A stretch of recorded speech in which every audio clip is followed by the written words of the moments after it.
عقائد اور مذاہب کے معاملات میں اثرات تلبیس۔ ابلیس اس امت پر عقائد بگاڑنے کے لیے دو راستوں سے داخل ہوا ہے۔ نمبر 1، آباء و اجداد اور اسلاف کی تقلید۔ نمبر 2، ایسی باتوں کی کریت کرنا جن کی گہرائی تک پہنچا ہی نہیں جا سکتا، ان کی نچلی سطح تک رسائی کریت کرنے والے کے بس میں ہی نہیں ہے۔ اس قسم کے اصحاب کو ابلیس نے ایسے ہی خلط ملط فنون میں ڈال رکھا ہے۔ پہلا راستہ، ابلیس نے مقلدین کے لیے یہ بات آراستہ کر دی ہے کہ دلائل میں اشتباہ آ سکتا ہے، حق و صواب کبھی کبھار مخفی اور پوشیدہ رہ جاتا ہے، اس لیے تقلید ہی سلامتی کی راہ ہے۔ اس سوچ کی وجہ سے بہت زیادہ خلقت گمراہ ہو گئی ہے اور اسی سے عوام الناس کی ہلاکت اور تباہی ہے۔ یہود و نصارہ بھی اپنے آباء و اجداد اور اپنے علماء کی اندھی تقلید کے باعث ہی گمراہ ہوئے تھے، بالکل اسی طرح اہل جاہلیت بھی۔ یہ بات اچھی طرح ذہن نشین کر لیں کہ جس سبب سے انہوں نے تقلید اختیار کی ہے، اس سبب اور علت سے اس کی مذمت بھی بیان ہو رہی ہے، کیونکہ جب دلائل میں شبہ آ سکتا ہے اور حق و صواب مخفی رہ سکتا ہے تو اسی سے ثابت ہوا کہ تقلید کو چھوڑنا ہی واجب اور لازم ہے تاکہ آدمی کو گمراہی میں نہ ڈال دے۔ اللہ سبحانہ و تعالیٰ نے آباء و اجداد اور بڑے بزرگوں کی تقلید اختیار کرنے والوں کے موقف کی تردید فرمائی ہے۔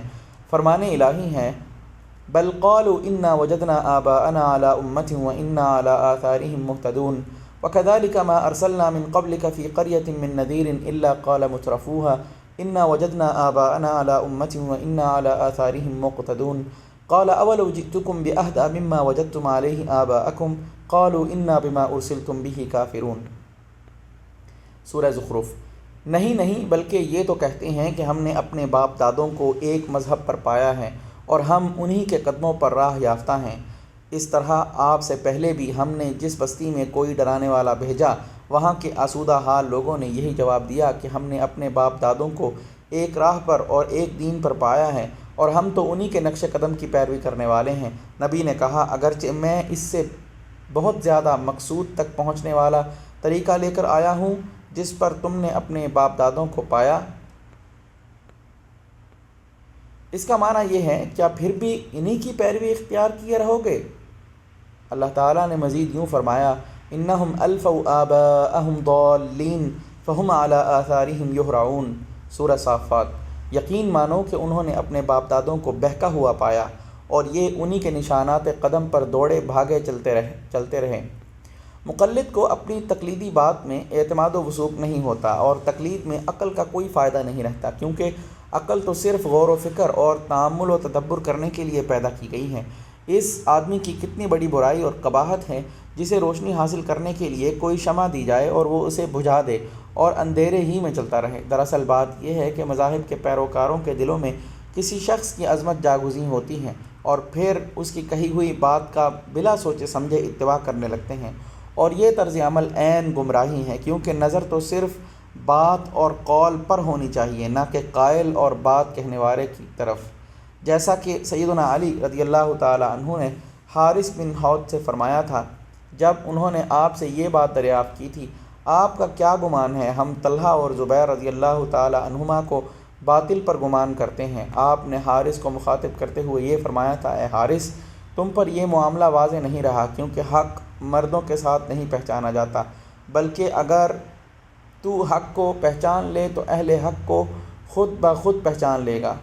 امام احمد بن حنبل رحمہ اللہ فرمایا کرتے تھے، آدمی کے کم علم ہونے کی دلیل ہے کہ وہ اپنے اعتقادی معاملے میں کسی آدمی کی تقلید اختیار کرے۔ دوسرا راستہ، جب ابلیس نے ان غبی اور کند ذہن لوگوں پر قابو پا لیا اور انہیں تقلید کے جنجال میں الجھا دیا اور پھنسا دیا تو پھر انہیں چوپایوں کی طرح ہانکنے لگا۔ پھر اس نے کچھ لوگوں کو اہل عقل و فکر دیکھا تو ان پر اتنا قابو پا لیا جتنا اس کے بس میں تھا اور انہیں برائی کی طرف لے گیا۔ وہ اس طرح کہ ان میں سے کچھ لوگوں نے تقلید پر جمود اختیار کرنے کو برا سمجھا اور شیطان نے انہیں غور و فکر کرنے کا حکم دیا۔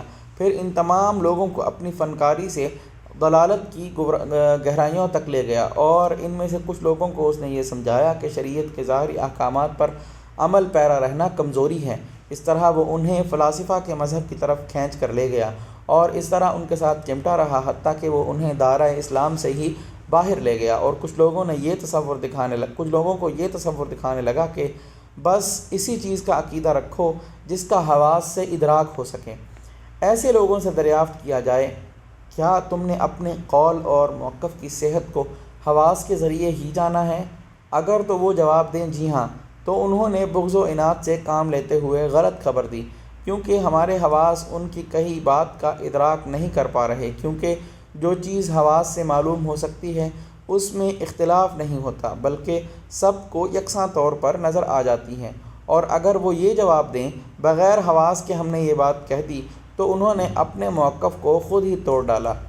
ان میں سے بعض لوگوں کو ابلیس نے تقلید سے متنفر ہی کر ڈالا، اور ان کے لیے علم کلام میں بحث و کرید کرنے اور فلاسفہ کے حالات میں نظر رکھنے کو ہی ان کے لیے آراستہ کر دیا، تاکہ وہ اپنے زعم اور گمان سے عوام الناس کے ہجوم سے نکل آئیں۔